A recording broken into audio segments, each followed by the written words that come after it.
Bonjour à tous, ici Monsieur Baïz pour cette vidéo concernant l'exercice sur la liste de bardage et les chantignols.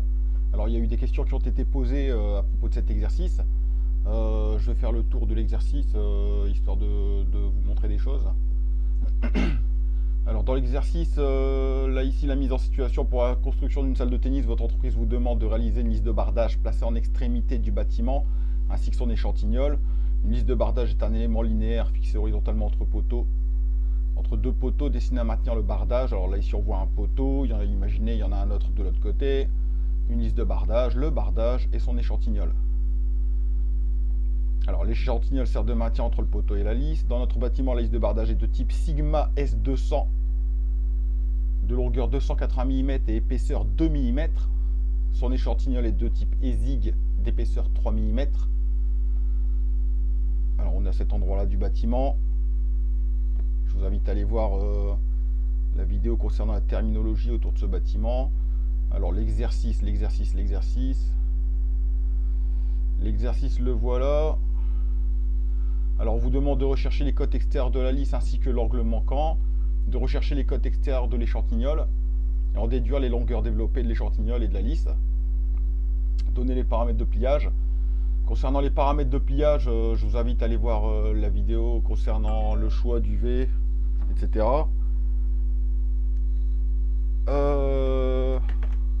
Concernant la longueur développée, pareil. Une fois que vous avez retrouvé les cotes, alors dans votre catalogue, vous allez pouvoir retrouver toutes ces cotes.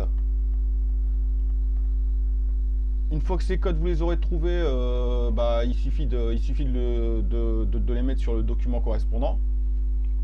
Alors il y avait une question là ici. Pourquoi là ici on a 102 mm alors que dans le catalogue, si je prends HC il est égal à 100 mm, c'est pas compliqué. C'est simplement que là ici HC il a été pris juste avant les arrondis. Là ici parce qu'on a la possibilité de mettre une platine qu'on appelle une éclisse de façon à assurer la continuité entre les pannes. Donc ce qui nous intéresse c'est la partie plane. Alors que nous pour l'exercice de pliage, on a besoin ce dont on a besoin c'est de la cote extérieure. Donc la cote extérieure ici je vous la donne, c'est gratuit, 102 mm. De même que celle-ci qui n'apparaît nulle part, 31 mm. Une fois que vous avez toutes vos cotes, la suite c'est calcul de la longueur développée, comme indiqué dans une des vidéos. L'exercice suivant vous dit à l'aide du plan, des poinçons et des matrices, on vous demande de déterminer l'ordre de pliage de la lisse. Ci-dessous, il vous est conseillé d'utiliser du papier calque. Donc avant ça, pour les dimensions de l'échantillol, ici, il ne devrait pas y avoir de problème. Concernant la lisse et l'ordre de pliage, alors il vous est conseillé d'utiliser du papier calque.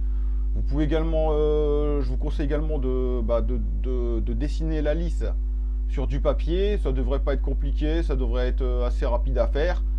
Je vous conseille de la dessiner à l'échelle 1,5, autrement dit de prendre toutes les cotes et de les diviser par 2. Les cotes de l'outillage, c'est la même chose, je vous conseille de les diviser par 2 si vous voulez le faire. Si vous n'avez pas de papier calque, vous prenez 2 feuilles A4, vous mettez contre une fenêtre et puis là vous pourrez vous amuser avec les outils.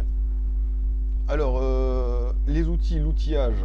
L'outillage, il y avait ce document. Si vous n'avez pas d'imprimante, c'est clair que ça peut être beaucoup plus compliqué. On peut quand même arriver à deviner l'ordre de pliage.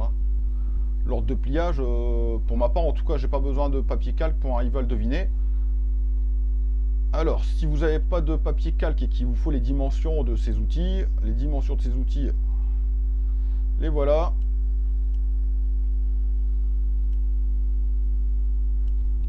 Pour les poinçons, vous aurez besoin de ces cotes-là. C'est pas la peine de dessiner le reste. Et pour les matrices, vous avez besoin de ces cotes-là. Là, ici, on a 4 mm, pareil de l'autre côté. On a 4, 4 et 6 là. Les angles, vous pouvez mettre 90 degrés, même si dans la réalité, c'est 88 degrés. Là, ici, on a 4 mm, 12, 4, 16. Donc, de l'autre côté, 4 également. 4, 20. Là, ici, celui-ci mesure 60 mm de long. On est à l'axe, on a 16.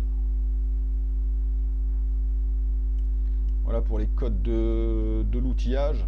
Alors, précédemment, il y avait une vidéo qui parlait de l'ordre de pliage. L'idée pour l'ordre de pliage, ben, c'est pas compliqué.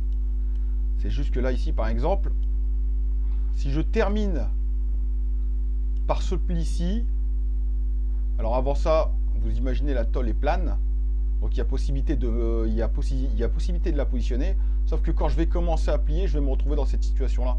Il va y avoir une collision, c'est sûr, entre l'outil, le poinçon et puis ma pièce, là, ici. La pièce va rentrer dedans. Là, on est sur un dessin, forcément, vous direz même pas jusque-là, hein, ça va ici se plier, ça va faire un truc dégoûtant. Donc cet ordre de pli n'est pas bon si vous terminez par celui-ci. Pareil de l'autre côté, alors de ce côté-là, pareil, la tôle est plane avant. Si je m'amuse ici, pliage en l'air, parce que j'ai pas un angle à 90, je vais me retrouver également avec une collision. Alors n'oubliez pas sur la machine, cette pièce là ici, cette matrice, elle est bridée. Elle est bridée sur la machine. Donc là ici, je suis à l'intérieur de la machine. J'ai une petite collision là. On va dire qu'avec l'élasticité, ça aurait pu passer. Cependant, là, ici, je suis dans la machine. Donc, cet ordre de pli est impossible. Voilà, donc le mieux que vous ayez à faire, si vraiment vous n'arrivez pas à déterminer l'ordre de pliage, bah, c'est d'utiliser du papier, de dessiner les outils, dessiner la pièce. Et vous allez vous y retrouver normalement. Voilà. Bon courage à tous.